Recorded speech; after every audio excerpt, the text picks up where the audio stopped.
係嗰網友，即係咧我係唔識得點樣去看待即係 Donald Trump 講嘅嘢，呢個係當呢個大家知道咧，即係喺呢個選舉之前啊，Donald Trump 從來冇話過加拿大同墨西哥25%關稅嘅。咁我哋咧佢話對全世界嘅加，我估唔到咧佢會對加拿大同墨西哥加，因為加拿大、墨西哥、美國係有一個關稅同盟，佢係一個 common market。而咧佢本來咧就有一個叫北美貿易協議，就以前簽落嘅，俾 Donald Trump 廢除咗，從頭傾過。佢話咧終於傾到呢個咧係個世界上最好嘅協議，係佢任內簽嘅。墨西哥、美國同加拿大之間咧係冇關稅嘅，係零關稅嘅。哇！咁而家隔咗幾年咧，你自己要思維佢喎，忽然之間要收加拿大同墨西哥25%關稅喎，咁我已經嚇一驚啦。唔係，有樣嘢咧，佢完全以前咧就係冇拎出嚟作為政策講嘅，就係吞併加拿大呢一個係格陵蘭同埋呢個收回巴拿馬運河。呢啲咧開頭大家就當講笑，佢而家咧越講越認真嘅。我哋睇下最近發生咩事呢個就。好啦，嗱，買我哋啲現金券咧，而家係可以用到嗱，你只要一買，你以前啲分咧都會 refresh 就係可以用到2026年3月31號嘅，有10幾個月用嘅，大家放心。買咗嚟買嘢非常抵嘅，買3000蚊現金券就中一支紅酒俾你，價值728蚊，或者呢個太陽眼鏡，或者古法羊腩煲一盒。如果5000蚊咧，就送古法羊腩煲加呢個乳酸膠健胃益生菌。乳酸膠一樣好名貴嘅嘢，580蚊嘅，呢個就5000蚊。如果8000蚊咧，送女士維生素，再加888蚊咧，就可以買呢一個雙立人，即係孖人牌，喺德國孖人牌喺大陸做嘅呢 set 烹刀呢啲咁嘅嘢，齊晒成個廚房換新，質地好好咁就係值1200幾蚊嘅。Donald Trump 7號喺 Florida 海湖莊園舉行記者招待會，好認真講佢對呢幾個問題嘅睇法，話俾大家聽。第一，佢表示攞到格陵蘭奪回巴拿馬運河控制權係符合美國嘅利益。喂，呢個你符合美國嘅利益，好多嘢都符合美國嘅利益嘅喎。符合美國嘅利益，符唔符合國際法咧？呢樣嘢合唔合理咧？咁人哋問佢，你會唔會排除武力啊？佢唔會排除透過軍事力量，必要時係打或者經濟施壓嚟到達到上述目的，即係可以加關稅，必要時為呢兩笪地方咧就可以打得嘅，因為即係我講俾你聽，呢個格陵蘭咧得5萬幾人嘅啫，巴拿馬咧就係個軍隊啊，亦都即係唔足以可以同美軍構成對抗。當日老布殊總統啊係派呢個特別部隊去拉咗巴拿馬嘅強人，當時其實係巴拿馬民兵嘅總司令拉咗去美國坐監，話佢反毒嘅，呢個就係冇抵抗能力嘅呢兩個國家。好啦，巴拿馬運河我解釋俾大家聽，點解巴拿馬運河咁緊要呢？點解佢攞翻巴拿馬運河呢？你會諗到嘅，佢認為第一，而家咧呢度巴拿馬運河嘅兩個港口前後兩邊嘅港口咧，個貨櫃碼頭咧就係和記碼頭做嘅。其實個大股東咧而家咧已經變咗係呢個新加坡淡馬錫。佢又有一個碼頭咧，就係由大陸喺度起緊嘅。咁佢第一，佢就擔心佢擔心如果一打仗嗰時咧，就係大陸會整蠱做怪，整啲嘢塞咗條巴拿馬運河。咁美國東邊嘅軍艦唔係同補給船咪過唔到嚟呢邊咯，呢個第一，驚大陸整蠱做怪。第二咧就係佢調翻轉頭，如果佢控制咗巴拿馬運河咧，佢就係有咩事就可以條運河全部用嚟運軍艦同埋運補給，咁就容易好多。亦都可以阻隔咗俄羅斯同中國使用巴拿馬運河有咩衝突嗰時啊。咁啊第三點喎，第四點就係呢一個可以話嗰個運河咧收得太貴。你知咧呢個Donald Trump 咧就好計呢啲數噶嘛，即係要佢減價咯，嗰條運河要減價咯啊。咁呢個有呢四個理由。嗱，首先要攞翻巴拿馬運河究竟係乜嘢呢？巴拿馬運河啊，喺條運河每邊有10公里，以前係一個大型嘅租界嚟嘅，美軍係住喺嗰度，啊，係法外政權嚟嘅，即係好似一個大型租界，美國嘅域外治理權嚟嘅。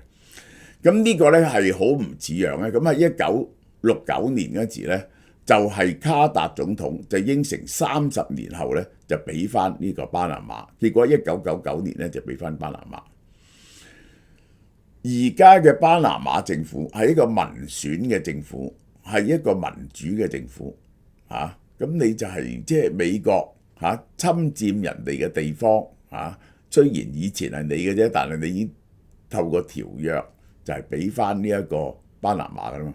呢個咧係要去侵佔巴拿馬嘅領土嘅，去佔領呢個10公里附近嘅運河10公里入邊嘅土地嘅，一定喺呢個拉丁美洲咧引起極大嘅反感嘅，即係呢一個咧會當係侵略性行為嚟嘅。我話俾你聽呢個係啊，而因為而家實在冇證據，呢個係簡直係砌生豬肉。A 就係佢哋對美國嘅軍艦同埋呢個貨船係收多啲錢，冇呢件事，亦都冇話唔俾你哋軍艦過啊。第二，亦都係冇證據證明嗰條運河嘅操作係受中共操控。但係咧 ，Donald Trump 就覺得攞翻巴拿馬運河咧就好緊要，呢個就係 OK。好啦。佢又將美加邊界稱為人為劃制嘅邊界，呢個邊界唔存在嘅。最好咧，加拿大放棄主權，成為美國一部分嚇。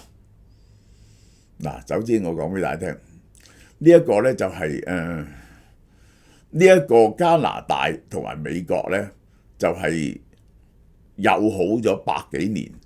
上次發生戰爭咧就1812年嗰陣時。就係英國同加拿大咧打入去華盛頓，燒咗呢個國會嘅，燒咗國會嘅。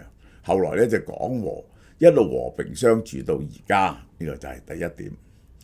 第二點咧，加拿大人咧係佢哋作為加拿大人咧就好驕傲喎。有80%嘅加拿大人咧就係覺得應該要保持係一個獨立嘅國家。佢哋覺得咧美國係太過 aggressive， 啲美國人。啲生活咧就太過動盪，唔夠加拿大咧就咁 peaceful 嘅啊！咁而家咧就加拿大同美國咧就一向就自由貿易，啲貨係運嚟運去。加拿大有75%嘅貨係運去美國嘅，譬如佢每日咧就運400萬桶石油去美國，美國煉完咧就運翻300幾萬桶翻去嘅啊！咁咧第二就係乜嘢咧？好多入口係乜嘢咧？就係礦砂啊！呢一個係石油、係礦砂、係軟木啊，呢啲 resources。加拿大係一笪好大，世界上第2大國家，係好多 natural resources。咁咧就係運去美國加工嘅，呢個就係。亦都咧係有一啲manufacturing 咧喺加拿大同埋美國之間遞嚟遞去嘅，譬如造車啲零件啊之類啲咁嘢。如果真係徵加拿大25% 關稅，咁咧就加拿大，我好明顯加拿大會陷入嚴重衰退，而美國咧亦都會有通脹嘅，呢個就係啊。咁究竟加拿大人會唔會加入呢個美國咧？啊，咁你當然係唔會派兵去征服加拿大啦，係嘛？要加入美國唔係咁容易嘅，科斯特黎加係係美國嘅 territory 好耐咧，都加入唔到美國嘅。我話俾你聽，美國咧又要美國嗰啲州咧就批准你先至可以，大半嘅州批准你先至可以加入美國，亦都要當地嘅人嘅 referendum 嘅，呢個唔係咁容易嘅。最後一個加入美國嘅州咧就已經係夏威夷嘅，到而家嚟講咧係冇新嘅州，好多年冇新嘅州嚟加入美國。咁呢個即係咁樣講法，即係呢個當日佢話要收加拿大25% 關稅，小杜魯多帶埋成棚人落去，就話喂，翳佢，你唔好搞喎，咁樣咧加拿大經濟會崩潰喎。佢話嚇，你加拿大會經濟崩潰？原來冇咗美國俾你嘅貿易呢個盈餘，你嘅貿易盈餘1000億美金到，你就會崩潰。咁不如唔好啦，我哋唔收你關稅，你加入美國啦。咁我開頭咧就。呢個阿小杜魯多冇斷言拒絕啊！即係呢個作為國家嘅最高級負責人，人哋話要吞併你嘅國家咧，你應該立即話：喂，呢啲嘢唔好講笑，我哋加拿大人咧係有個尊嚴。佢只係好尷尬地笑，結果咧就越講越認真呢件事啊！咁即係我琴日同啲網友講，哦，啲加拿大人自動變咗美國人喎，咁啊好開心啊！香港啲加拿大人，香港好多人有加拿大籍噶嘛，變咗美國籍咯，呢個就係嚇。咁當然啦，其實咧加拿大人咧，對於佢哋係加拿大咧係有種 national pride 嘅，即係佢哋去參加奧運會啊，各種成績啊，打 ice hockey 啊，都係好愛國嘅。忽然之間你話要吞併咗我咧，係抵觸好多人嘅情緒嘅。我講俾你聽。好啦，有位社群發明 Oh Canada 加拿大國歌嘅名，一個變咗 United States。整有人整支國旗出嚟啊！將加拿大同美國加埋啊！呢個係好啦。佢話墨西哥係非常危險嘅地方，咁點解你唔吞併墨西哥？因為墨西哥好窮，唔可以吞併。有億人喺度好 Q 大鑊，又有毒販又成，即係咁樣。要將墨西哥灣改名做 Gulf of America， 即係好虛榮，係咪好細路仔咧？呢啲即係美國向外作領土擴張咧。係100幾年來咧未試過，呢個未試過意圖對外作呢個領土擴張。Donald Trump又話：嗱，呢個好笑，丹麥話擁有格陵蘭嘅主權係不合法嘅。喂，過去100幾年係冇人出聲。呢個丹麥擁有格陵蘭嘅主權咧係幾百年啊，而格陵蘭嘅人民咧係接受咗，點解會係唔合法嘅咧？呢個係。大家唔知，唔係真嘅知道丹麥係咪有任何合法權利？就算有，都應該作罷，因為我哋需要佢嚟維護國家安全。哇！呢個真係好霸道，你需要人哋就要俾你嘅，咁你再走話，哇！我好需要個老婆，你個老婆好靚喎，可唔可以俾我呢？即係咁樣得唔得呢？即係小杜魯多當日冇嚴肅地教訓呢個 Donald Trump 呢，就已經係好失職㗎。呢個其實係嗱 Greenland 咧，世界上嚇最大嘅島嚟㗎，呢個係即係澳洲唔當個島就有200萬平方公里，係好 Q 大。但係因為我哋一向畫地圖咧，就係表達唔出佢幾大嘅，佢係好大嘅200萬平方英里係。Donald Trump 話美國因為經濟安全、保護自由世界，一定要買咗佢啊！我係都要買㗎啦，呢個就係。你甚至唔使望遠鏡，你睇見中國嘅船周圍都係，俄羅斯嘅船周圍都係，我哋唔會俾呢個情況發生。佢就擔心呢一個嗱，大家睇下呢個北極圈啊，北極圈咧呢邊去到呢段係分為斷言分為兩段，北極圈係呢邊就係俄羅斯嘅北極圈。咁佢咧最好咧就係攞到美國由阿拉斯加開始。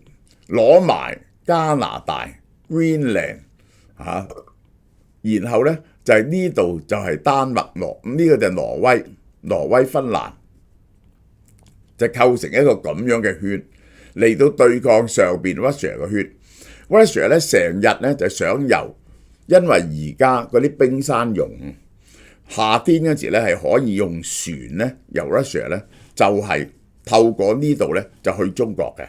可以透過呢度去中國，喺呢邊咧坐船去中國，又可以咧坐船去歐洲，係透過北極航線。咁樣咧就係慳好多嘅，同埋控制咗北極咧。北極咧係好多 resources。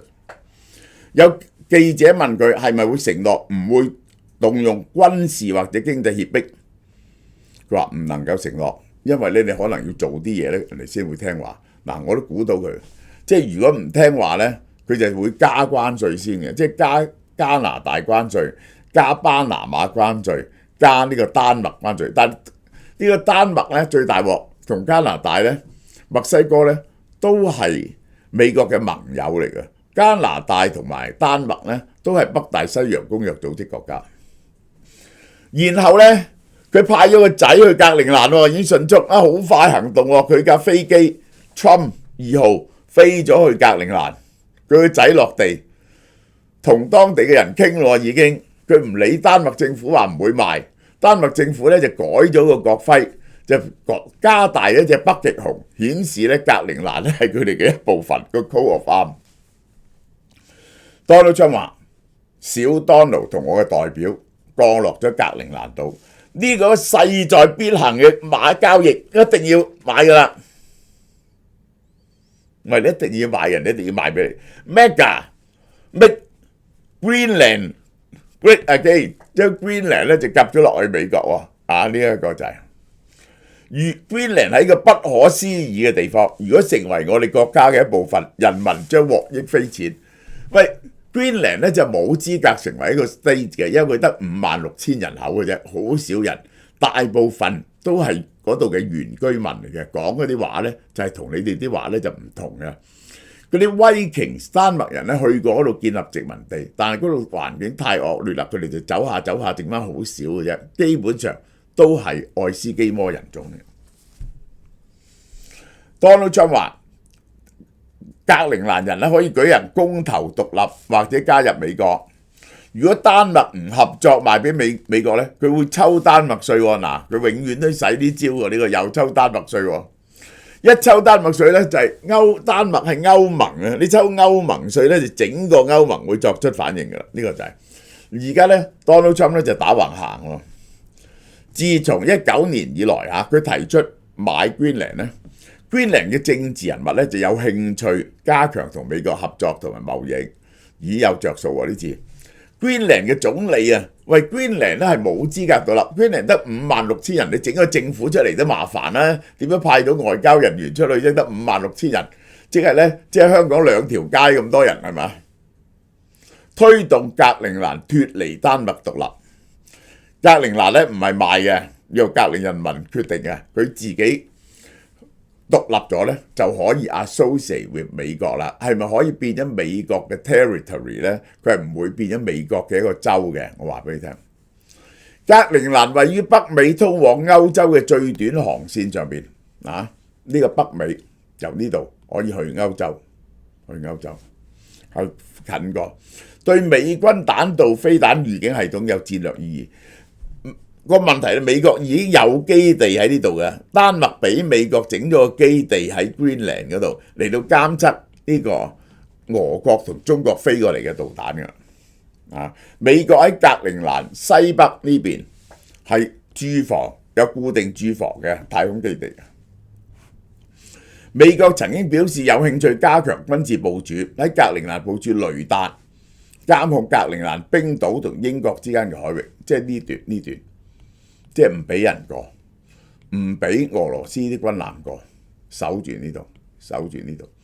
另一段就守住呢度。呢啲係俄國海軍艦艇同核子潛艇行經嘅地方，要封鎖咗俄羅斯海軍喺入邊。同丹麥首都哥本哈根比咧，格陵蘭嘅首都努克咧，離紐約更加近。呢真係〜即係呢一笪咁遙遠嘅地方咧，就係嗰個係屬於邊個嘅咧？係由當地人決定嘅。但如果佢長期係屬於第二個國家咧，呢個問題就複雜，就要即係似乎咧要雙方同意離婚先至得嘅，即係咁樣係。格陵蘭以保護環境為由，禁止開採石油天然氣嘅，礦業咧亦都開發唔到嘅，佢係有好多稀土嘅，嗰啲原住民反對受阻嘅。佢嘅經濟咧一直係依賴漁業打魚嘅啫，佔出口95%。丹麥補貼咗佢一半公共預算嘅，即係佢要使幾多錢呢？56000人嘅，丹麥就津貼佢嘅。其實呢啲咁嘅地方呢，係攞翻嚟咧一定要津貼嘅。嗱，我首先講佢點解叫 Greenland 呢？其實嗰啲 Vikings 咧就係故意誤導啲人嘅，即係咧好好住嗰笪地方咧，佢哋就叫做 Iceland。呢笪好難住嘅地方咧，佢就叫 Greenland。想你聽到個名咧，去錯咗地方嘅，其實就係咁解，係一笪好唔適宜人住嘅地方。我哋睇翻成個歷史啊，喺公元前2500年咧就已經有最早嘅原住民。公元前2400年到公元1年咧，佢哋就打啲海洋哺乳類動物。800年至1002年引入狗拉雪橇弓箭，呢個係982年開始威鯨開始嚟呢度，變咗北歐殖民地。後來咧，佢哋其實咧而家證明咗咧，威鯨咧就曾經一路將個殖民地起到去美洲嘅。佢哋發現咗美洲先喺Newfoundland咧係有威鯨嘅殖民地，但後來咧佢哋退出咗嘅，後來退翻過去嘅。呢個係好啦。到18世紀1721年，丹麥牧師建立新殖民地傳教。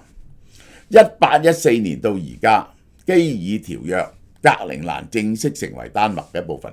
喺1814年到而家2024年，呢個210年來咧都係丹麥嘅。你而家話佢唔係丹麥嘅？地緣政治興起，美國同其他國家對格陵蘭嘅戰略位置發生興趣，丹麥加強佢嘅控制。1953年，丹麥憲法，格陵蘭成為自治地區，個自治權。1979年加強有自治政府，2009年進一步自治，通過公投有更多主權，言語、自然資源管理、內部政策都係格陵蘭自己嘅。但係就係呢個美國呢個丹麥淨係管佢嘅外交同國防嘅啫。講開又講，世界上最長命嘅即係呢個生物呢。即係多細胞生物咧，就係格陵蘭鯊，係500年命嘅，150歲然後先性成熟嘅，因為佢哋好慢嘅新陳代謝。好啦，1867年美國嘅國務卿咧就提出買格陵蘭同冰島啦，但係冇採取行動。真正有行動咧，1946年杜魯門啊提議用1億美金就寫封信俾丹麥，丹麥咧就拒絕咗嘅。2019年 Donald Trump 話要買，但係丹麥同格陵蘭都激烈反對嘅。2020年美國對格陵蘭關注，開設格陵蘭事務處，表示對佢有興趣，因為爭奪呢個北極嘅資源，同埋要驚俄羅斯透過呢條路線去打美國嘅。好啦，美國係點樣購買土地呢？我俾大家睇下。美國嘅土地咧，多數係購買翻嚟嘅，就好少係打翻嚟嘅。呢個最出名嘅 Louisiana Purchase， 1803年1500同拿破崙買咗好多地方出嚟。呢個就大部分中南部嘅州咧，因為拿破崙咧，因為呢個法國大革命啊，法國根本管唔到，就特登賣咗俾美國嚟到嘔心英國嘅，其實係。好啦，然後先同法國買咗 Louisiana Purchase， 跟住同西班牙買，呢個攞到東佛羅里達500萬美金，墨西哥、德州加入美國，呢個1848年美國俾咗1500萬美金，墨西哥。好啦，呢個1000萬美金向墨西哥買咗亞利桑那南部、新墨西哥西南啲度睇地，解決邊境問題。去到1867年咧，就720萬美金買咗阿拉斯加。俄羅斯點解買阿拉斯加咧？根本管唔到啊！俄羅斯買阿拉斯加，如果佢唔賣咧，慢慢咧都係俾呢個北美嘅人咧就侵蝕晒。於是咧就要賣出去，佢根本係管唔到嘅。呢個就係1898年，呢個就係美西戰爭，美國最接近係帝國主義嘅時候。攞到關島、菲律賓同波多黎各。關島保持到而家，波多黎各保持到而家，菲律賓俾佢獨立，打咗古巴翻嚟，後來就放棄咗古巴。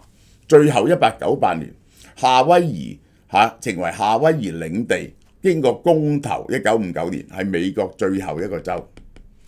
薩摩1899年，薩摩分割控制權，美國攞到東半部成為美屬薩摩亞。維京群島最後呢個1917年，2500萬向丹麥購買丹屬嘅西印度群島，改名美屬嘅維京群島。美國咧就打贏仗都俾錢你買嗰度好嘢喎，佢係打贏咗墨西哥，但係咧依然俾錢墨西哥咧就買嗰啲土地嘅，以免你多嘢講啊。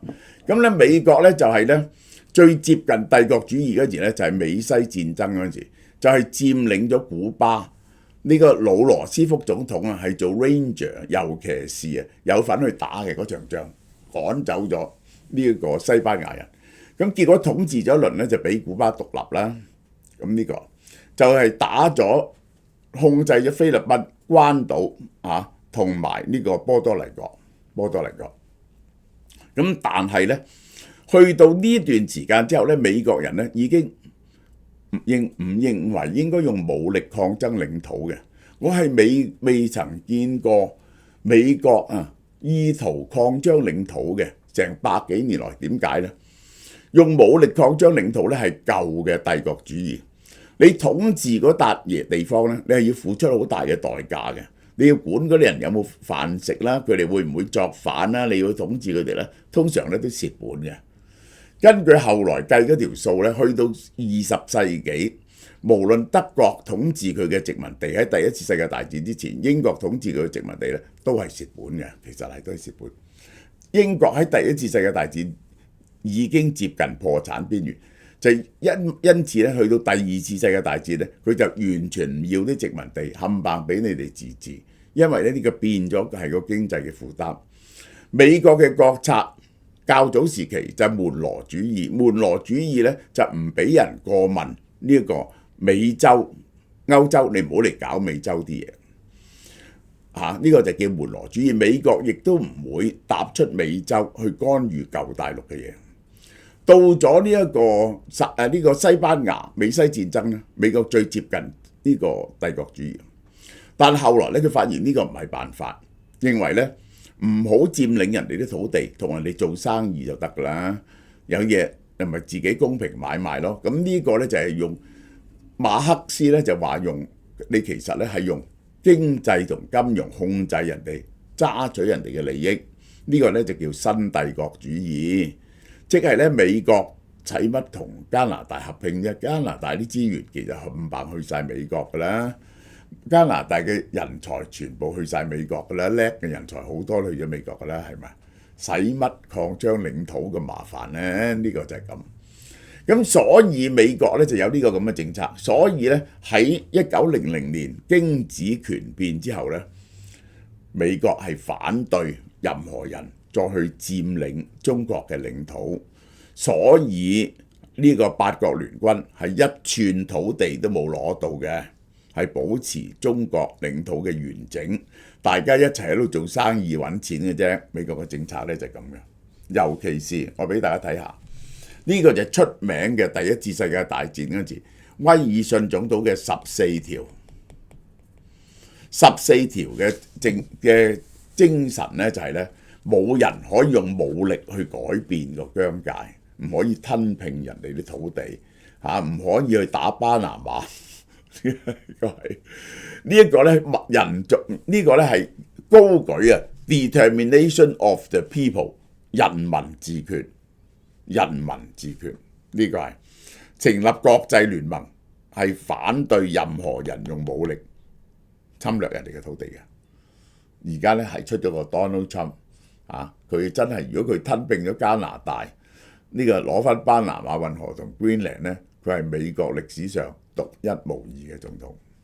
金蛇迎春出位大優惠韓國 Vitamin 生益生菌配方，我要閃耀健康新方向，全效保衛腸道高。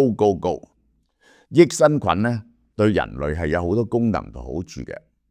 最主要嘅優點咧就益生菌有助身體嘅好菌同壞菌嘅平衡，幫助消化及抑制壞菌、細菌、病原菌喺人體內生長。簡單啲嚟講，人體內嘅益生菌主要係透過4大作用嚟到保護人類，分別係產生對抗病菌嘅物質，同病原體競爭環境同營養，免疫調節及抑制細菌毒素產生嘅方式嚟到保護人體健康。韓國 Vitamin 生益生菌配方，生係韓文嘅意思，就活着。坊間好多產品咧都宣傳話1000億、幾百億嘅益生菌未必有用，最緊要咧要通過個胃嘅強酸環境存活嘅機會有幾多？韓國嘅 Vitamin 生益生菌嘅配方咧係用專利嘅 Double Micro Encapsulation Technology 雙重微囊化技術嚟保護嗰啲益生菌，能夠穿過胃部到達腸部。活着嘅益生菌咧每包10億 CPU， 真正發揮到益生菌產品嘅功效。韓國 Vitamin 生菌秘方入邊有5種菌株益生菌，包括2種雙歧桿菌、3種乳酸菌。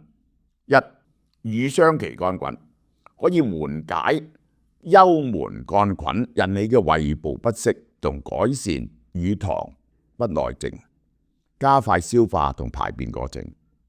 腸雙歧桿菌平衡腸道健康，改善細菌蟲嘅生態，促進腸臟蠕動，促進代謝。植物乳桿菌係解決消化不良嘅最好益生菌。鼠李糖乳桿菌，鼠李糖乳桿菌係增強免疫系統，減少呼吸道感染，減少過敏，預防腹瀉，預防舉止等。樹酸乳桿菌調整腸道嘅菌群平衡，抑制腐敗菌嘅增殖。仲加入咗3種益生元，水溶性質嘅膳食纖維，係會被腸道微生物分解利用，係一種促進益生菌生長嘅營養素，協助改善乳道生態，等人體消化道菌叢生態正常化，協助改變腸道生態，等人體消化道菌群生態正常化，並增加有益菌素，幫助改善腸嘅正常消化同運動，減少毒素吸收。韓國 Vitamin 生益生菌配方每盒有30包，1個月份量，原價198蚊，出位價99蚊。買嚟送禮自用都啱，優惠期由1月3號到1月28號，網上及門市優惠，售完即止。